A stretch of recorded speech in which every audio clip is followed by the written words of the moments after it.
మనం వాడుక భాషలో బాలగ్ర అంటాము. అది ఫిట్స్ అన్నమాట. ఫెబ్రైల్ సీజర్స్ అంటాం, అంటే జ్వరంలో వచ్చిన ఫిట్స్ అన్నమాట.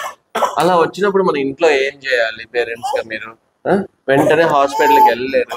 మీరు అలా మంత్రం ఇచ్చే వాళ్ళ దగ్గరికి వెళ్ళి మంత్రం ఇచ్చకుండా ఇంట్లో అలా ఫిట్స్ లాగా వచ్చినప్పుడు ఏం చేయాలి మీరు ఫస్ట్ అంటే, ఇప్పుడు ఫిట్స్ లాగా మీకు ఏ విధంగా వచ్చింది బాబుకి ఫిట్స్? తల కళ్ళు పైకి తేలేసి కాళ్ళ చేతికి పెట్టాడు. అప్పుడు ఫిట్స్ వచ్చినప్పుడు ఏం చేయాలంటే బాబుని ఒక పక్కకి తిప్పేసేయాలి. తిప్పేసి ఫిట్స్ ఆగేంత వరకు కొంచెం పట్టుకో ఉండాలి. ఎందుకు ఒక సైడ్ కి తిప్పాలంటే నోట్లోంచి నురుగు కానీ అది వస్తుంది కదా, అది మళ్ళీ ఇట్లా ఊపిరితిత్తుల్లోకి వెళ్ళి పొరపోయే ఛాన్సెస్ ఉంటది అనమాట.